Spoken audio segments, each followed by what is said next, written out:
नमस्कार, आप देख रहे हैं बहस गरम है। मैं हूं मनोज सैनी और बात आज करेंगे धर्म की। सियासत में धर्म। अब आप देखिएगा कि यह भी इत्तेफाक कहा जाएगा कि एक तरफ मुख्यमंत्री शिवराज सिंह चौहान अपनी पूरी कैबिनेट के साथ महाकाल की नगरी उज्जैन में थे, कई तरह की सौगातें दी है, तो दूसरी तरफ कांग्रेस के अध्यक्ष, प्रदेश अध्यक्ष, पीसीसी चीफ कमलनाथ नर्मदापुरम यानी नर्मदा मैया के तट पर थे। बात दोनों ने धर्म की नगरी की धर्म की। एक ने कहा कि नर्मदापुरम में पीसीसी चीफ ने कहा कि विकास न करने की बात कही है और आरोप लगाया है मुख्यमंत्री पर। तो वहीं महाकाल की नगरी उज्जैन में कैबिनेट की बैठक में विकास को लेकर कई अहम फैसले लिए गए। ऐसे में बहस गर्म होगी क्योंकि दोनों धर्म की बात कर रहे हैं और बात 2023 की भी हो रही। तो जरा देखिए खास रिपोर्ट, फिर आगे बढ़ाते हैं। मध्य प्रदेश में 2023 के विधानसभा चुनाव को लेकर सरगर्मी बढ़ने लगी है और खास तौर पर धार्मिक स्थलों को लेकर जमकर सियासत हो रही है। और ऐसे ही एक धार्मिक स्थल नर्मदापुरम में पहुंचकर पूर्व मुख्यमंत्री कमलनाथ ने बीजेपी पर जमकर निशाना साधा। हमारा नर्मदापुरम जैसा एक प्रसिद्ध शहर, वो तो ऐसा शहर होना चाहिए कि लोग देखने आए, कि नर्मदा मैया के दर्शन करने आए, कहीं भाई कैसा शहर बनाया है। पर ये तो होता है विजन से। शिवराज जी टेलीविजन में भी विश्वास करते हैं, विजन में विश्वास नहीं करते। ये आज स्थिति आपके सामने है। इधर महाकाल के नए कॉरिडोर के लोकार्पण की तैयारी में जुटी सरकार ने उज्जैन में कैबिनेट बैठक की। कैबिनेट की इस बैठक में मुख्य सीट पर बाबा महाकाल की तस्वीर रखी गई। महाकाल की तस्वीर के एक तरफ सीएम शिवराज तो दूसरी तरफ मंत्री बैठे। इस मौके पर सीएम शिवराज ने बड़ा फैसला लिया और महाकाल कॉरिडोर को महाकाल लोक का नाम दिया। दूसरे चरण में भी अत्यंत महत्वपूर्ण काम यहाँ संपन्न होने हैं। महाराजवाड़ा परिसर का उन्नयन, हेरिटेज धर्मशाला, फिर रुद्रसागर जीर्णोद्धार अभी पूरा होना है, छोटा रुद्रसागर लेक फ्रंट, रामघाट का सौंदर्यीकरण इसमें शामिल है, रुद्रसागर पर पैदल पुल शामिल है, मंदिर पहुंचने हेतु सुगम मार्ग, त्रिवेणी संग्रहालय का विस्तार, नीलकंठ वन मार्ग का विकास, धर्मशाला का निर्माण, अन्य क्षेत्र का निर्माण, ऐसे करके ये काम होने। और उसी के साथ साथ कुछ स्कूल हट रहे हैं तो उनको भी हम लोग बनाने का काम करेंगे। सब मिला के ये पूरी परियोजना हमारी 856 करोड़ 9 लाख रुपए की होगी। एक तरफ महाकाल की नगरी में विकास की बात हो रही है तो वहीं विपक्ष है कि विकास को लेकर कई सवाल खड़े कर रहा है। चुनाव के पहले धार्मिक नगरियों को लेकर आरोप प्रत्यारोप का दौर जारी है। 2023 में किसे सफलता मिलेगी ये तो आने वाला वक्त बताएगा, लेकिन खास तौर पर धार्मिक नगरियों में बहस अभी से गर्म है। Bureau report, Bansal news. चलिए, बात हो रही है विजन और टेलीविजन की। हम बात भी टेलीविजन पर ही करेंगे, आपके घर में देखेंगे और बहस गर्म भी करेंगे। लेकिन सवाल यही है कि क्या दोनों का विजन एक ही है 2023 का चुनाव पर? भारतीय जनता पार्टी की सरकार यानी शिवराज जी की सरकार ने आज अपना विजन भी दिखाया और कई ऐसे मसले सामने रखे और कहा कि विकास का ये रोड मैप है और हम किस तरह से आगे काम करने वाले उज्जैन में। उज्जैन एक ऐसा धार्मिक स्थान है जहां से पर्यटन को भी बढ़ावा मिल सकता है। तो वैसा ही नर्मदा यानी होशंगाबाद, जिसे पहले कहा जाता था, अब नर्मदापुरम के नाम से जिसे जाना जाता है।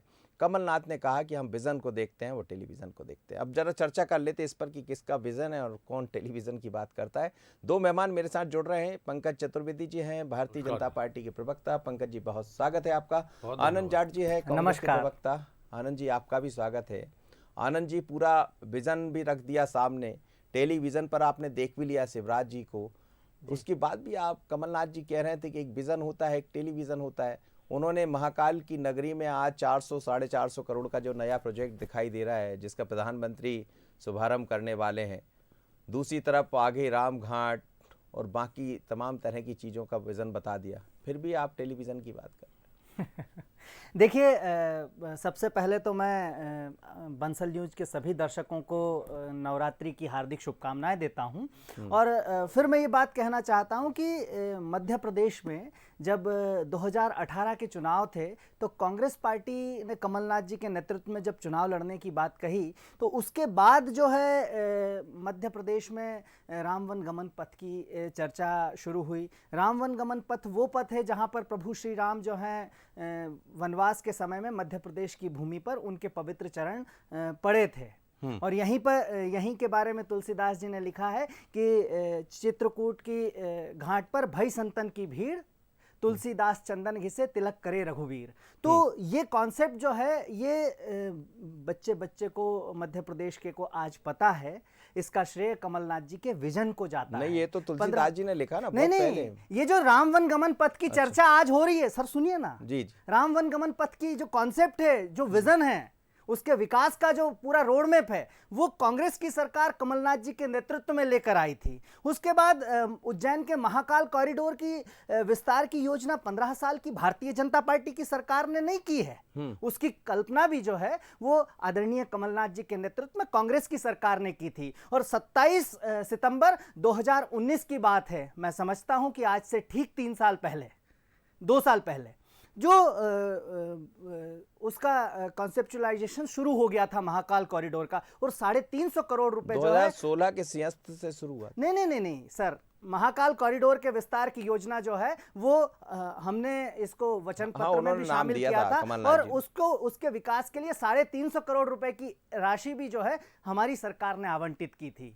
तो ये दिखाता है कि विजन किसके पास था 15 वर्षों में, कहाँ था विजन जो धार्मिक नगरियों के विकास की बात। वो चर्चा तो टेलीविजन की रह गई ना, विजन जो कर रहे थे वो तो रहे नहीं। आप लोग सरकार में वही तो बात है ना कि वो विजन हमने दे दिया। अब जो है उस पर टेलीविजन में खर्चा किया जाएगा कि इस तरह से किया गया, ये कर दिया हमने, ये कर दिया हमने। लेकिन ट्रेंड सेटर कौन है, ट्रेंड में लाने वाला कौन है, उस विजन को जमीन पर उतारने वाला कौन है? ठीक है पंकज जी, अब आप समझ लिए, मैं आप सवाल नहीं कर रहा हूँ, जवाब ही दे दीजिए। देखिए मनोज जी, यदि कांग्रेस पार्टी की ऐसी सोच है कि ट्रेंड सेटर, हम तो प्रभु के सेवक हैं सर, और भारतीय जनता पार्टी मनोज जी ऐसा मानती है जी कि यदि धर्म संस्कार सुरक्षित हैं तो समाज सुरक्षित है, और समाज सुरक्षित है तो देश सुरक्षित है, और देश सुरक्षित है तो राजनीतिक व्यवस्था सुरक्षित है। और मैं ऐसा मानता हूं कि सारे राजनीतिक व्यवस्थाओं के कार्यकर्ताओं का ये नैतिक दायित्व होता है। राजनीतिक दायित्व तो हम लोग के होते हैं मनोज जी अलग अलग, पर ये नैतिक दायित्व होता है कि अपने संस्कार, धर्म और समाज के प्रति संपूर्ण प्रतिबद्धता के साथ काम किया जाए। आपने ठीक उल्लेखित किया कि महाकाल परिसर की, जिसको महाकाल लोक का नाम दिया, उस महाकाल परिसर को इस स्वरूप में लाने की जो प्रयास था 2016 के संघर्ष के बाद प्रारंभ हो गया था। उज्जैन में हम सब जानते हैं कि हर 12 वर्ष बाद संघर्ष होता है, और ये मध्य प्रदेश के लिए गर्व का विषय है कि महाकाल लोक का ये परिसर देश का मनोज जी सबसे बड़ा परिसर है। 300 जो मीटर का परिसर है, 300 वर्ग मीटर का परिसर वो बनारस काशी विश्वनाथ का है, और ये उसका तिगुना बड़ा परिसर है। गुजरात के अंबाजी मंदिर का भी परिसर भव्य बना, पर ये उससे ही बड़ा परिसर है। और ये हम सबका सौभाग्य है कि मध्य प्रदेश की इस धरा पर, महाकाल की इस भूमि पर प्रधानमंत्री नरेंद्र मोदी जी स्वयं आएंगे। जी, मुख्यमंत्री जी ने बताया कि 450 करोड़ की इस परियोजना का द्वितीय चरण प्रारंभ होगा। 856 करोड़ की परियोजना और बहुत सारे पूरे उज्जैन के विकास है। और उद्देश्य मनोज जी खाली कोई राजनीतिक विषय है ही नहीं, ये भारतीय जनता पार्टी सरकारों के नैतिक दायित्व के तहत है कि हम अपने संस्कारों को, धर्म को, समाज को, संस्कृति को कैसे सुरक्षित करते हैं। जहाँ तक कांग्रेस का विषय, तो मैं मनोज जी कांग्रेस से जिस प्रकार की प्रतिस्पर्धी राजनीति आज के दौर में, तो हम आशा करते ही नहीं कि अच्छे को कांग्रेस अच्छा कहेगी। कांग्रेस का कार्य है, लेकिन सिर्फ प्रश्न ये उठता है कि जिस देश में 65 साल तक कांग्रेस पार्टी को सरकार चलाने का अवसर मिला, तब इस प्रकार की चीजें क्यों नहीं साकार हो पाई। और अब यदि साकार हुई तो शायद कांग्रेस को बड़े मन से सच को स्वीकार करना चाहिए। राम वन गमन का उल्लेख जरूर था कांग्रेस पार्टी के घोषणा पत्र, जिसको वचन पत्र कहा, पर मनोज जी बजट प्रावधान क्या थे? 1000 रुपये का बजट प्रावधान था विधानसभा के पटल पर, जिसका उस समय की कमलनाथ सरकार का बहुत माखौल उड़ा था। तो हम किसी प्रकार की श्रेय की राजनीति या किसी प्रकार की, जैसा कमलनाथ जी ने कहा कि प्रचार आपने बढ़ा दिया क्या सर उसका बजट? क्या कह रहे हैं सर? आपने बढ़ा दिया राम सर, ये तैयार हो जाएगा 2023 के पहले राम वन गमन पथ का जो विषय है, उसके लिए 100 करोड़ रुपए का प्रावधान रखकर तैयारी की गई है कि मध्य प्रदेश के, क्योंकि उसका काफी सारा क्षेत्र छत्तीसगढ़ में भी आता है जो दंडकारण के था, पर जो मध्य प्रदेश का क्षेत्र है, विशेषकर हमारे विंध्य क्षेत्र का जो चित्रकूट और उसके आसपास का क्षेत्र है, तो वो सब व्यवस्था करी गई है। तो मनोज जी सिर्फ इसलिए नहीं कर रहे कि किसी प्रकार की कोई मत की आकांक्षा अभिलाषा है, ये नैतिक दायित्व है उन सब सरकारों का होना चाहिए। और ऐसा पहली बार हो रहा है क्या? हमने देखा हमारे यहाँ जब भी परंपरा, चाहे अगर राजे महाराजे भी रहे, तो धर्म, समाज, संस्कार और संस्कृति के लिए एक विशेष व्यवस्था रखते थे, और मुझे लगता है कि शायद हम उसी का पालन करें, क्योंकि ये हमारे नैतिक दायित्व हैं। राजनीति अलग विषय, ढेर सारे नहीं, विषय। लेकिन क्या पंकज जी ये माने कि यदि वो नर्मदा के तट से ऐसी बात कह रहे हैं, नर्मदापुर पहुंचे थे कमलनाथ जी की विजन और टेलीविजन, हमने विजन देखा, आपने हालांकि आपने अपना विजन भी क्लियर किया है, नहीं, पर सवाल यही कि क्या 2023 में ये विजन, टेलीविजन और धर्म की यात्रा ही होने वाली? नहीं, मैंने आपसे वो आग्रह किया कि कांग्रेस को, मनोज जी, इस बात का पूरा अधिकार है, कमलनाथ जी को पूरा अधिकार है कि वो किस प्रकार की राजनीति करते हैं, किस प्रकार के विषय, किस प्रकार की विषय वस्तु पर वो चर्चा संवाद करते हैं, कहाँ उनका दृष्टि और दृष्टिकोण है, ये कांग्रेस और कमलनाथ जी तय करें। भारतीय जनता पार्टी 3 बिंदुओं पर मनोज जी काम करती है। पहला बिंदु विकास, दूसरा बिंदु विकास, तीसरा बिंदु भी विकास, और इसीलिए 29.74 विकास प्रतिशत की दर के साथ देश के 28 राज्यों में सर्वश्रेष्ठ है। तमाम आज स्वच्छता सर्वेक्षण हुआ मनोज जी, आपके माध्यम से बताऊं, हमारा मध्य प्रदेश का इंदौर शहर लगातार 6ठी बार टॉप पर, और मध्य प्रदेश के राजधानी भोपाल सहित 11 अन्य शहर भी हैं जो स्वच्छता के सूचकांक में अलग अलग जगह पुरस्कार प्राप्त कर रहे हैं। इसका श्रेय किसको? तो बहुत सारे बिंदु बताइए आनंद जी। अब आप देखिए, स्वच्छता में 6वीं बार आ रहा है, ये विजन ही तो है। ये इससे पहले विजन कहाँ था स्वच्छता का आपके पास? विजन और टेलीविजन का एक बड़ा बेसिक अंतर बताता हूँ। मैं पहले तो ये जो कांग्रेस की जो विजन वाली सरकार थी, उसका एक और बड़ा काम जो है वो था ओम रेखा सर्किट का विकास करना, जिसमें दोनों मध्य प्रदेश में जो ज्योतिर्लिंग है और इंदौर शहर के बीच एक ऐसा सर्किट डेवलप करना जो न केवल व्यावसायिक हितों की पूर्ति करता हो, बल्कि वो पर्यटन के लिहाज से भी एक महत्वपूर्ण गलियारे का विकास जो है आदरणीय कमलनाथ जी की जो कांग्रेस की सरकार थी उसने उसको कॉन्सेप्चुलाइज किया था। अब मैं वहाँ से चलता हूँ कि विजन वाली सरकार की कुछ उपलब्धियाँ मैं बता देता हूँ। 2021 का नीति आयोग का इंडेक्स है, और उस नीति आयोग के इंडेक्स में 15 साल तक भारतीय जनता पार्टी के शासन के बारे में बताया गया है कि मध्य प्रदेश 19 बड़े राज्यों में शिक्षा सूचकांक में 19 बड़े राज्यों में 17वें स्थान पर है, और स्वास्थ्य सूचकांक में 19 बड़े राज्यों में 17वें स्थान पर भी है। विकास कर रहा है ना सर, मैं बताता हूं ना, विकास की गंगा बह रही। सर विकास किसका विकास? जब आप बिल्डिंग का विकास करते हैं तो अस्पताल में डॉक्टर नहीं होता है, बिल्डिंग होती है। क्यों? क्योंकि कमीशन मिलता है। ठेकेदारों का विकास होता है, जनता का साथ लिया जाता है, ठेकेदारों का विकास किया जाता है। आपका ये कहना है कि जो काम कर रहे हैं वो अपने लिए कर रहे हैं, अपना विकास के लिए। सर 2 मिनट सुनिए ना, मैं थोड़ी देर मुझे बोलने दीजिए। अगर मैं नहीं बोल रहा हूं, बोलिए, पूरी बात कह पाऊंगा। अरे सर बोलिए जी। तो यहां पर क्या है कि स्वास्थ्य के क्षेत्र में 19 बड़े राज्यों में 17वें स्थान पर है, और हमने देखा कि कोविड के दौरान रात में जलती चिताएं भी देखी, और देश का अगर माहौल देखे तो गंगा में तैरती लाशें भी देखी। दोनों सनातन, आज तो महाकाल मैं उसी पर बात कर रहा हूं सर। मध्य प्रदेश में एक टेलीविजन वाली सरकार में जो 33% आबादी है वो गरीब है मध्य प्रदेश की, 2.5 करोड़ लोग। अगर 15 साल के शासन के बाद अगर ये स्थिति है तो मैं समझता हूं कि ये टेलीविजन सरकार है। फिर यहां से सर की सारी चीजों में श्रेय लेने की बात नहीं है। आपने कहा विजन सर मौका मिला ना सर, 15 महीने का मौका मिला। 15 महीने में जो कर सकते थे सर, 15 महीने में जो कर सकते थे, आदरणीय कमलनाथ जी के नेतृत्व में 27 लाख किसानों का 11,000 करोड़ का कर्ज माफ किया है हमने, और हमने 300 रुपए और कहीं कहीं 150 रुपए जो पेंशन थी वो 600 की है हमने, जो 1000 करने वाले थे। और अभी जो बढ़ी हुई महंगाई है उसमें वो गांव में लोगों को राहत देने का काम कर रही है। आदिवासी और दलित सबसे असुरक्षित थे, उन्हें वो बुजुर्गों को पेंशन मिल रही है। ठीक है सर। जी पंकज जी, अब वो तमाम तरह की चीजें गिना रहे, ठीक है, उनको आपने समय नहीं दिया। अब आप लोग सब इधर आ गए तो समय ही नहीं मिला 15 महीने में, तो वो गिना ही सकते, अभी काम ही नहीं हुआ। लेकिन सवाल यही है कि जिस तरह से विकास के कामों पर सरकार काम कर रही है, आपने कहा भी आपकी सरकार भी कहती सबका साथ सबका विकास, लेकिन जिस तरह से महाकाल का कॉरिडोर जो महाकाल लोक कहलाएगा, उसके अलावा तमाम तरह की बातें और कही है शिवराज जी ने, तो क्या ये माना जाए कि 2023 से पहले जिस आधा और जो काम होना है, जिसकी तरफ जिक्र कर रहे थे मुख्यमंत्री जी, अब उस तरफ भी बड़ी तेजी से आप बढ़ने जा रहे हैं? देखिए मनोज जी, मुख्यमंत्री जी की जो सोच है बहुत व्यापक सोच है, और व्यापक सोच का जो मुख्य बिंदु है विकास, जिसका मैंने उल्लेख किया, और इसीलिए भारतीय जनता पार्टी के नेता और कार्यकर्ता दम के साथ विकास की बात कर रही है कि हमने विकास किया है। यदि हम गरीबी की बात करें तो मध्य प्रदेश में 2003 में प्रति व्यक्ति आय थी 33,000 रुपये, जो मध्य प्रदेश में प्रति व्यक्ति आय 1,24,000 रुपये, ये मध्य प्रदेश की प्रति व्यक्ति आय है। 11 लाख करोड़ की GSDP है मध्य प्रदेश की। तो तमाम सारे विकास के ऐसे प्रतिमान हैं। हमने आज स्वच्छता का उल्लेख किया कि देश में स्वच्छता में कितने गर्व का विषय है। तो सवाल सिर्फ मनोज जी श्रेय की राजनीति करने के लिए, सवाल परिणामदायक राजनीति का है, सवाल विकास उन्मुखी राजनीति का है, सवाल जनता जनार्दन की संतुष्टि का है।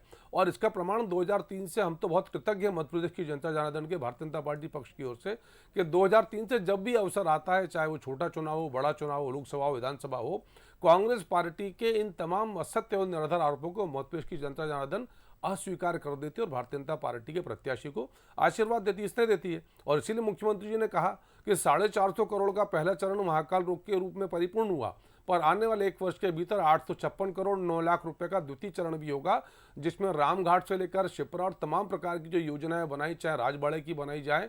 और उद्देश्य क्या है कि जो उस उज्जैन की जो हमारी नगरी है, उस नगरी का जो धार्मिक महत्व है, जो स्थापत्य कला है, जो सांस्कृतिक मूल है, जो विरासत है, उसको सहेजते हुए हम मतलब आधुनिकीकरण के साथ साथ जो हमारी विरासत है, जो धरोहर है, उसको भी अक्षुण्ण रखना, इंटैक्ट रखना, किसी प्रकार की क्षति नहीं आए। और उसके लिए आवश्यक बहुत है कि आप उन व्यवस्थाओं को, उन स्थापत्य कला पर तो ध्यान दें, पर साथ साथ जिन मानवीय मूल्यों की बात की जाती है, जिन सोशल वैल्यूज की बात की जाती है, जिन कल्चरल वैल्यूज की बात की जाती है, स्पिरिचुअल वैल्यू, रिलीजियस वैल्यू, ये सारे वो बिंदु हैं जिन पर हम ध्यान दे रहे हैं। उद्देश्य क्या है मनोज जी? खाली सरकार बनाना नहीं मनोज जी। उद्देश्य है कि जिस प्रकार का स्वरूप हम चाहते हैं मध्य प्रदेश का और देश का, वैसा स्वरूप बने। और अब सर काशी कॉरिडोर के बाद आप यदि जा रहे हैं तो महाकाल कॉरिडोर, जिसका नाम महाकाल लोक कॉरिडोर हो गया है जी, तो बात तो जाएगा सर, उद्देश्य तो उसमें कुछ और भी दिखाई देगा। नहीं मनोज जी, देखिए ना, उद्देश्य मैंने इसलिए आपसे कहा कि कांग्रेस पार्टी के मित्रों को, नेताओं को पूरा अधिकार है कि वो अपने दृष्टि से, दृष्टिकोण के आधार पर इस पर टिप्पणी करें। राजनीति है और हम अपेक्षा भी नहीं करते कि वो प्रशंसा करें, क्योंकि आज के दौर की राजनीतिक प्रतिस्पर्धी ऐसी हो चुकी है कि प्रशंसा बहुत कठिन है। तो कांग्रेस का काम करे, पर भारतीय जनता पार्टी की सरकार जन सेवा के जिन बिंदुओं को चिन्हित करके अपना मानचित्र बनाकर काम करें, उनके ऊपर काम कर। लेकिन वो कमलनाथ जहां से बोल रहे थे वो नर्मदा की नगरी में खड़े थे, वो कह रहे थे यहाँ विकास नहीं हुआ, उन्होंने कहा, इसलिए उन्होंने मनोज जी, नर्मदा नदी को लेकर जितना कार्य मध्य प्रदेश में भारतीय जनता पार्टी की सरकारों में हुआ, क्योंकि हम सब जानते हैं कि मां नर्मदा ग्लेशियर से निकलने वाली नदी नहीं है, मां नर्मदा वनों के माध्यम से संरक्षित और संचालित होने वाली नदी है। और इसीलिए मध्य प्रदेश में जब प्रधानमंत्री जी ने घोषणा करी कि गंगा नदी के आसपास 5 किलोमीटर तक रासायनिक खेती नहीं होगी, ऑर्गेनिक खेती होगी, वही काम मुख्यमंत्री ने प्रारंभ किया। और इस दिशा में मध्य प्रदेश से निकलने वाली अमरकंटक से लेकर जब तक हम गुजरात की सीमा में प्रवेश नहीं करते, मां नर्मदा के दोनों तटों पर 5-5 किलोमीटर के क्षेत्र में रासायनिक खेती प्रतिबंधित कर दी गई। जो प्रदूषण करने वाली नहीं हो रही सर जी, बंद हो गई, अब नहीं हो रही। अब हाँ, मैं वही आग्रह कर रहा हूँ सर। आप कह रहे हैं तो हो रही कि नहीं प्रतिबंधित है सर जी। और उसमें कोर्ट का निर्देश भी था और सरकार के प्रयास भी थे कि मां नर्मदा के तट पर जो मदिरा शराब की दुकानें, उनका समापन किया जाए। मध्य प्रदेश में जहां जहां भी मां नर्मदा के घाट है, नर्मदा का प्रवाह है, उन प्रवाह को प्रदूषण रहित करने का, उन घाटों के पुनर्निर्माण का काम है। और इसीलिए हमने कहा कि कृपा किसकी है? पर महाकाल बाबा की कृपा है, मां नर्मदा की कृपा है भारतीय जनता पार्टी के नेताओं, कार्यकर्ताओं पर और पूरे मध्य प्रदेश पर। कांग्रेस के लोग भी भले ही प्रतिपक्ष के हो, वैचारिक रूप से अलग पर हैं तो मध्य प्रदेश के, तो इसलिए सब पर मां नर्मदा की कृपा बनी रहे, सब पर महाकाल की कृपा बनी रहे। आनंद जी ताली बजा दीजिए। अब आप वो कह रहे हैं कि है तो मध्य प्रदेश की बात, तो कभी तो अच्छा कह दीजिए, देखिए कितना बड़ा काम हो रहा है। आपने कह दिया विजन, पूरा विजन का एक खाका खींच दिया। थोड़ा सा पंकज जी अगर जमीनी हकीकत से रूबरू होते तो बता देता।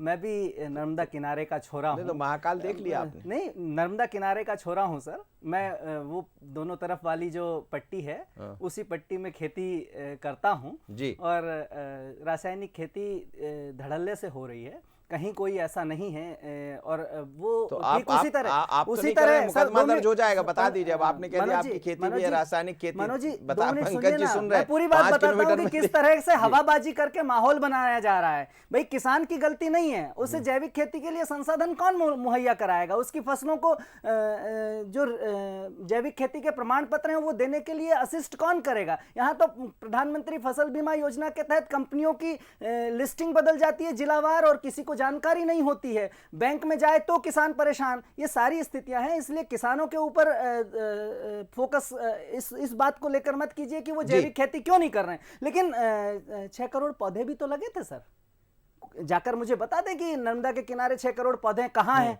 कहाँ चले गए। तो ये सब बातें जो हैं केवल बता जो दीजिए, है पंकज जी बता दीजिए, सर, चलिए 2 बता मिनट ही बात दीजिए। तो कहने दीजिए, नहीं, आप मौका सर, ही नहीं देंगे तो नहीं, फिर पूरी बात नहीं हो रही नहीं ना। आनंद जी, तत्काल इसका जवाब अच्छा लगेगा मुझे। मैं आपको ही आ रहा हूँ, आपके पास वापस आ रहा हूँ। देखिए मनोज जी, मैंने उल्लेख किया था कि माँ नर्मदा वनों के माध्यम से, वृक्षों के माध्यम से संचालित और संरक्षित होती है, और इसी सरकार ने प्रयास किया। जैविक खेती के विषय पे मैं कांग्रेस को ये संज्ञान में लाना चाहता हूँ कि देश में जैविक खेती में 40% कंट्रीब्यूशन, यदि योगदान 40% से अधिक का योगदान है तो मेरे, इनके और हम आपके राज्य मध्य प्रदेश का है। जैविक खेती की बात कर रहा हूं मैं, 40%। मैं नर्मदा के किनारे के दोनों किनारों की बात कर रहा हूं, जिसकी आप बात कर रहे हैं, जिसकी सरकार बात कर रही है। आप 40%, 50 हो सकता है 100% भी आप कागजों पर बना दें, मैं उसकी बात नहीं कर रहा हूं। देखिए मनोज जी, कागजी बातें तो करता ही नहीं मैं तो जो ये सब रिकॉर्डेड है। 6 करोड़ पौधे भी लगे थे नर्मदा के किनारे, 5 किलोमीटर की बात कर रहा हूँ। पौधों की चल के चेक कर ले, कैसे तो वहीं रहता हूँ। फॉरेस्ट कवर एरिया कैसे बढ़ रहा है मध्य प्रदेश का? जैसे आप कह रहे हैं वैसे मैं भी दावा कर रहा हूं। मनोज जी, फॉरेस्ट कवर, देखिए दावे कांग्रेस के हो सकते हैं, दावे मेरे हो सकते हैं, निर्णायक कौन? जनता जनार्दन, और जनता जनार्दन तय करती है। आनंद जी, और दूसरा रही बात धर्म की बात, तो मध्य प्रदेश कांग्रेस के कार्यालय में इस समय गणेश जी की प्रतिमा भी हमने स्थापित की थी। आज माँ दुर्गा की प्रतिमा भी स्थापित है। क्या भारतीय जनता पार्टी के कार्यालय में माँ दुर्गे की प्रतिमा स्थापित की गई है? क्या यहाँ चीजों को इस तरह से, मतलब अब ये देखिए, अब आ गई ना बात जगह पर, तो क्या प्रतिमा रखने से या प्रतिमा, मैं धर्म की ठेकेदारी की बात कर रहा हूँ ना। मतलब आप भी बता रहे हैं गणेश जी, दुर्गा जी आप रख रहे हैं, मैं उस कॉन्सेप्ट की बात कर रहा हूं धर्म की तरफ जा रही है। जिस जगह पर बात कर रहे हैं कि हनुमान भक्त आदरणीय कमलनाथ जी ने जिन कॉन्सेप्ट को मध्य प्रदेश की जनता को समर्पित किया है, महाकाल कॉरिडोर की बात हो, रामवन गमन पथ की बात हो, ओम रेखा सर्किट की बात हो, ये सब हमने विजन वाली सरकार ने लेकर आई थी, और उसे टेलीविजन वाली सरकार 15 सालों में नहीं समेट पाई थी सर। तो अब उसी कमलनाथ जी के विजन को आगे बढ़ाकर चलाना चाहते हैं ये कह रहा हूं मैं। नहीं, वास्तु भी बदल रहे हैं अब तो आपके यहाँ। वो सर 8 बजे बात कीजिएगा क्या?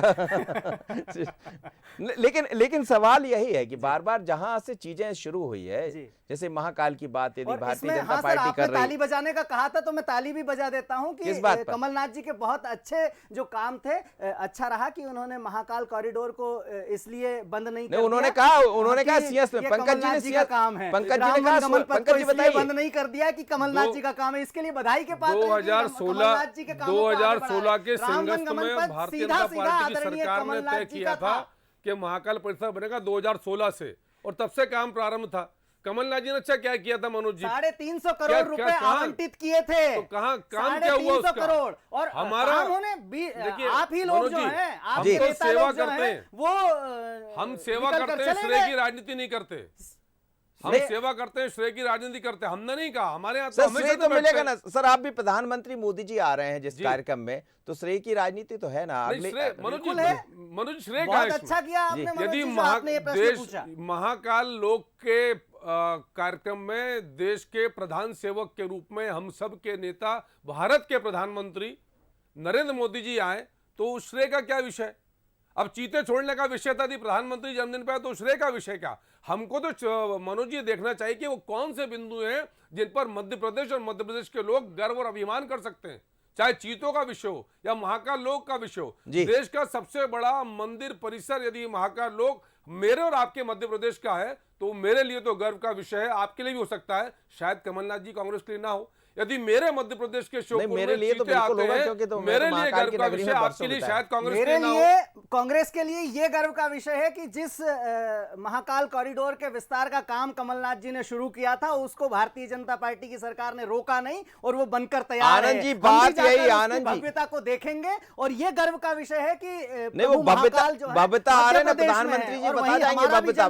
फिर आप कहेंगे आप चूक गए ना, भव्यता आके तो प्रधानमंत्री जी बता जाएंगे जो भव्यता मिलने वाली। चूकने का प्रश्न नहीं है। देखिए, वो काशी के बाद महाकाल को बता के जाएंगे, काशी के बाद महाकाल को बता के जाएंगे। विजन और टेलीविजन पर ये बहस थी, और हमने दिखाया कि विजन क्या था, टेलीविजन क्या है। नहीं तो काशी का विजन 15 सालों में कभी भी ये महाकाल कॉरिडोर के विस्तार पर बात नहीं कर पाया। वो टेलीविजन कभी भी रामवन गमन पथ पर चर्चा नहीं कर पाया, कभी भी पेंशन 150 से 300 और 600 नहीं कर पाया। मैं निवेदन कर रहा था मनोज जी, मैं निवेदन कर रहा था कि जब आप समर्पण भाव से भव्यता के लिए काम करते ना, तो ईश्वर आशीर्वाद स्वरूप आपको दिव्यता प्रदान करता है, जैसी भारतीय जनता पार्टी के नेताओं, कार्यकर्ताओं, परिवार को मिलती है।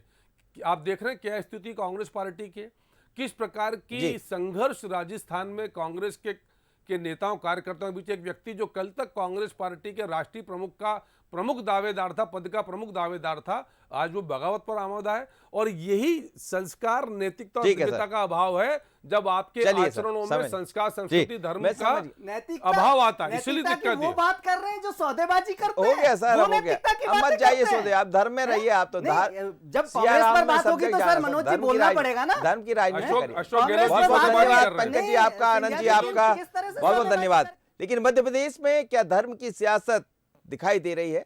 हालांकि बात विजन की कही गई है तो विजन भी दिखाई दे रहा है। भारतीय जनता पार्टी की सरकार, मध्य प्रदेश की सरकार, केंद्र की सरकार, पहले काशी कॉरिडोर की बात हुई और उसके बाद अब महाकाल का कॉरिडोर भी, अब जो महाकाल लोक कॉरिडोर कहलाएगा, एक अलग लाइन पर सरकार बढ़ी है। लेकिन कमलनाथ जी ने कुछ सवाल खड़े किए, विपक्ष में है, उनका हक बनता है, पर जिस तरह से सवाल उठाए वो इसी तरफ इशारा करता है कि 2023 की राजनीति विकास के साथ धर्म से भी जुड़ी रहेगी और निश्चित रूप से यदि ऐसा होता है तो फिर बहस भी गर्म बनी रहेगी। मुझे दीजिए इजाजत, बने रहिए बंसल न्यूज़ पर। खबरों के लिए नमस्कार।